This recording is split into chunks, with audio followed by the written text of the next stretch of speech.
Yeah, sure. So this is a nanoparticle source. So it's used to generate nanoparticles in vacuum. So inside, Nanoparticle generator. yeah. So you normally would have a vacuum system here, Okay. and then the nanoparticles would emerge from here and deposit on a sample in your vacuum I system. see. Then where is the source of the nanoparticle?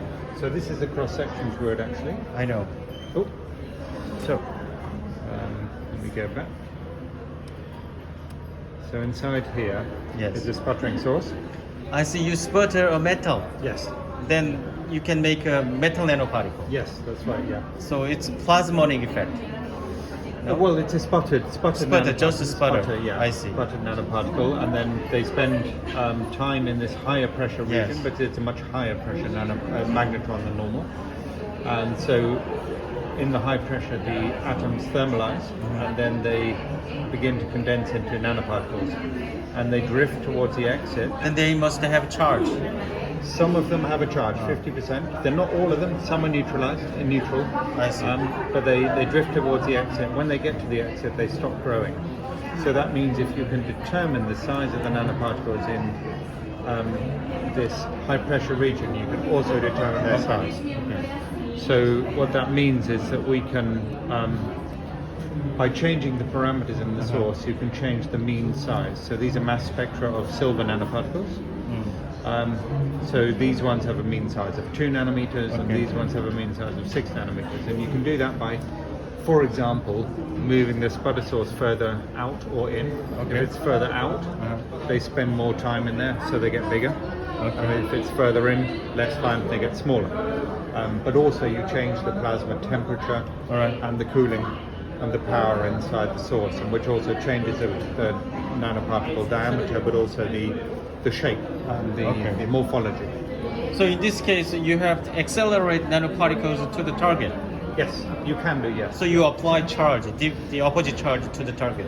Yes, you can, you don't have to, but you can. Yeah. I see. So because 50% are charged, you can do that. Uh-huh. And if you accelerate them to the surface, then they impact a little bit, and the higher the energy, the more they impact. I see. I see. Then I think you this machine can make a nanoparticle film Yes. on a substrate, not a powder. Yeah, I nanopowder see. or more adherent. So, for example, like this is Yeah. a small, thinner layer, and then as the time goes on, it gets thicker. So you can make these layers. I see. I think it's very similar machine as the product of Oxford Instrument in England. Oxford Applied Research was one, yeah. So they're a similar name, Oxford Applied Research. That was a company I used to work for a Oh, really? long time ago. Long time ago. Yeah, a long time ago. Were you in Oxford? 20 years ago or so. Really? Oxford Applied Research, yeah. So I there are have 3 collaborated with that company. Oh, really? Okay. 20 years ago. Yeah. I see. Okay.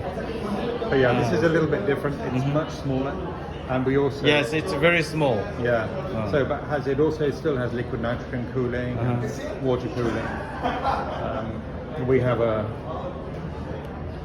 3-head source on it as well, so you can do 3 You can different. circulate. materials. Yeah, you can do 3 different materials. Yes. I see. How much is it? So this is about $50,000 US dollars. 50,000 US Yeah, dollars. but that includes the pump and everything. Because on here,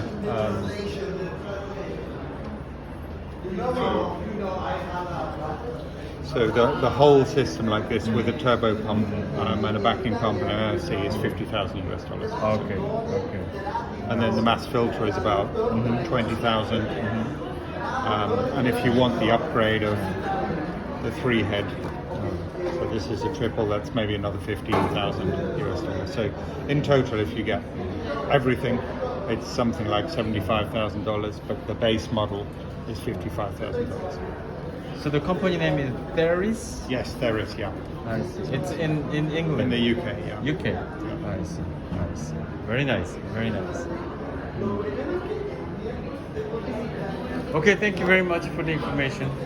Thank you. It reminds me when I was a PhD in Cambridge. Oh, really? Okay. Yes.